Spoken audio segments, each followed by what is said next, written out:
A young lawyer stands before a jury, his hands trembling slightly, his voice quiet but firm. He's not a natural orator. He doesn't thunder or charm. He methodically lays out his case, piece by logical piece, his power coming not from performance, but from the quiet conviction of his preparation. His name is Abraham Lincoln. Decades later, a brilliant physicist sits alone in a patent office in Bern, Switzerland, lost in a world of thought experiments. He's not collaborating in a bustling lab. He's exploring the cosmos from the quiet solitude of his own mind. His name is Albert Einstein. A few years after that, a shy, unassuming woman refuses to give up her seat on a segregated bus in Montgomery, Alabama. Her quiet act of defiance, a simple, resolute no, ignites a movement that will change the course of a nation. Her name is Rosa Parks. These are titans of history, but they share a common, often overlooked trait. They drew their strength not from the crowd, but from the quiet chambers of their own minds. They are introverts.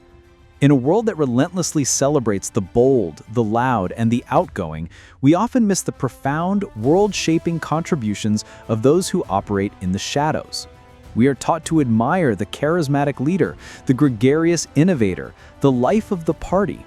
But what if the great engine of history, the quiet force behind many of our greatest leaps in science, art, and justice, has been driven by the unseen influence of the introvert? This is the hidden history of the quiet temperament and its surprising power in a relentlessly extroverted world. To understand this hidden history, we must first understand what an introvert truly is. It's not about shyness, though they can overlap. It's not about being antisocial or misanthropic. The core distinction, first popularized by the psychologist Carl Jung, lies in where we get our energy. Extroverts are energized by social interaction, by the external world of people and activity. They are like solar panels, soaking up the energy of the crowd. Introverts, on the other hand, are energized by their inner world of thoughts, feelings, and ideas. Socializing isn't necessarily unpleasant, but it's draining.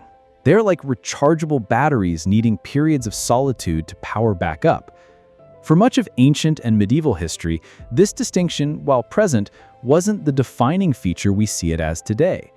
In agricultural societies, life was largely communal, but also offered ample opportunity for solitary work in the fields or at the hearth. The ideal was often a balance. Great religious and philosophical traditions, from the Desert Fathers of early Christianity to the Zen masters of Japan, often celebrated the contemplative life. The solitary hermit, the meditating monk, the quiet scholar. These were revered figures who sought wisdom not in the clamor of the marketplace, but in the depths of silent introspection. They were the original introverts, their solitude seen not as a social deficiency, but as a path to enlightenment. But then, something shifted. The Industrial Revolution herded people from the quiet rhythms of the countryside into the noisy, crowded, anonymous cities. And in the early 20th century, particularly in America, a new cultural ideal began to take shape, the extrovert ideal. A culture of personality began to supplant the culture of character. It was no longer enough to be virtuous, honest, and hardworking. You had to be a go-getter, a people person. You had to sell yourself. Dale Carnegie's 1936 blockbuster, How to Win Friends and Influence People, became the Bible for this new era, teaching generations how to project confidence, charm, and charisma. Business, education, and even social life were redesigned around this new ideal. The open-plan office, designed for constant collaboration, became the norm. Classrooms were reconfigured for group work, with participation grades rewarding the students who spoke up the most, not necessarily those who had the most insightful things to say. The quiet, thoughtful child was often seen as a problem to be solved, a wallflower to be coaxed out of their shell. In this new world, the introvert's need for solitude was often misinterpreted as aloofness, their quiet nature as a lack of engagement, their thoughtful deliberation as indecisiveness. The extrovert became the gold standard for success, and the introvert was left feeling like a counterfeit coin. But here's the plot twist. While society was busy building a stage for the extrovert, the introvert was quietly building the world from behind the curtain. Consider the realm of science and technology. The stereotype of the brilliant but eccentric scientist locked away in their lab is a cliché for a reason. Breakthroughs often require what psychologist Anders Ericsson calls deliberate practice. Intense, focused, solitary work. It demands deep concentration, the ability to shut out the world and wrestle with a single, complex problem for hours, days, or even years. This is the introvert's natural habitat. Isaac Newton, one of the most transformative figures in scientific history, was notoriously introverted and secretive. He could spend days on end in his study forgetting to eat, utterly consumed by his work on gravity and optics. His revolutionary ideas were not born in a collaborative brainstorming session, they were forged in the crucible of his own solitary, relentless mind. Charles Darwin, another monumental figure, spent years on his voyage on the HMS Beagle and then decades in the quiet solitude of his study at Down House, meticulously compiling the evidence for his theory of evolution. He was a gentle, retiring man who actively avoided the limelight, preferring the company of his notebooks to the clamor of public debate. This pattern continues into the modern era. Steve Wozniak, the engineering genius who co-founded Apple, was the quintessential introvert, while Steve Jobs was the charismatic showman, the extroverted visionary who could sell the dream. It was Wozniak who, in the quiet solitude of his garage, single-handedly designed and built the first Apple computers. He was driven not by fame or fortune, but by the pure, introverted joy of solving a complex technical puzzle. Many of the programmers who built the digital world we now inhabit share this trait, thriving in environments where they can enter a state of flow, a deep, uninterrupted concentration that is often shattered by the constant demands of an extroverted workplace. The unseen influence extends far beyond science. Look at the world of art and literature. Many of our most celebrated creative minds have been profoundly introverted. Virginia Woolf, whose novels plunged into the depths of the human psyche, wrote in her diary, "My solitude is a life-giving liquid." For her, and for countless other writers, the act of creation was an intensely private affair, requiring a retreat from the world to better observe it and understand it. Marcel Proust lined his bedroom with cork to block out the noise of Paris so he could write In Search of Lost Time. J.K. Rowling famously conceived of the entire Harry Potter series while sitting alone on a delayed train, a world born not from a writer's room, but from a moment of quiet, uninterrupted imagination. Even in music, a field we often associate with flamboyant performance, the introvert's hand is ever present. Frédéric Chopin, the great romantic composer, was known to be shy and reserved.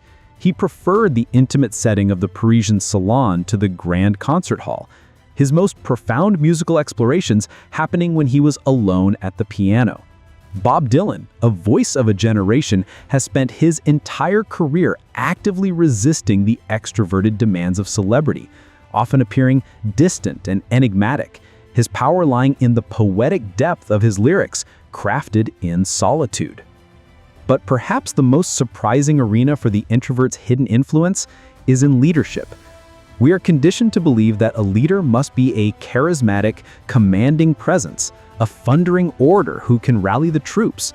And while that style of leadership certainly has its place, a growing body of research suggests that introverted leaders can be extraordinarily effective, particularly in certain situations.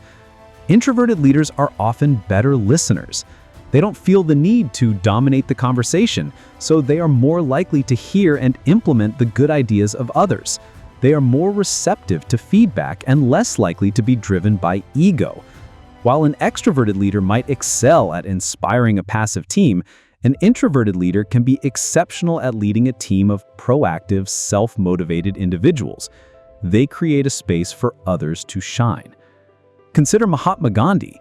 He was a shy, quiet man who described public speaking as a torture, yet he led a nation to independence through the sheer force of his quiet determination and unwavering moral clarity.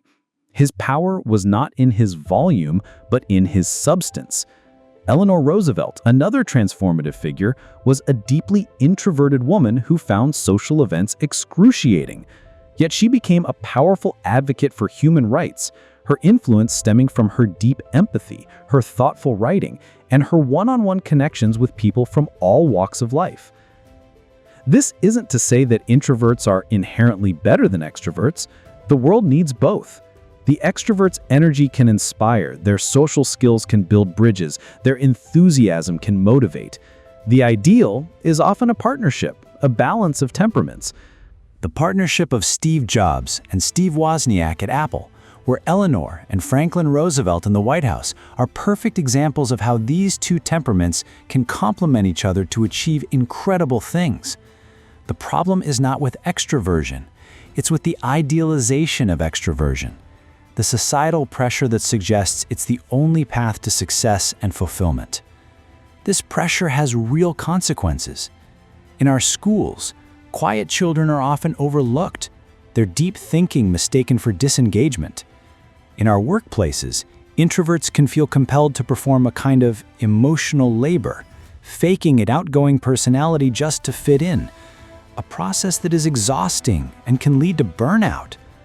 The constant demand for open-plan offices, group brainstorming sessions, and team-building exercises can create an environment that is actively hostile to the deep, focused work at which introverts excel. We are, in essence, silencing some of our most creative and insightful minds by forcing them to operate in a way that is fundamentally unnatural to them. But there is a quiet revolution underway. The digital age, for all its noise, has also created new spaces for introverts to thrive. The rise of remote work allows many to control their environment, to balance collaboration with the focused solitude they need. Online communication through email, messaging apps, and social media allows introverts to formulate their thoughts carefully before sharing them, playing to their strength of deliberation rather than improvisation. The writer, the coder, the researcher, the online entrepreneur. These are roles where the quiet temperament can be a profound advantage. We are slowly beginning to recognize the unique superpowers of the introvert, their ability to focus deeply, their skill in observation, their tendency to think before they speak, their capacity for rich, complex inner lives that can fuel extraordinary creativity, their preference for deep, meaningful connections over superficial acquaintances. The history of the world is not just the story of the loud. It is also the story of the quiet. It's the story of the scientist in the lab, the writer in their study, the artist at their easel, the activist with a quiet conviction. It's the story of the leader who listens more than they speak, who persuades through reason rather than rhetoric. For too long, these contributions have been made in spite of a world that didn't understand them.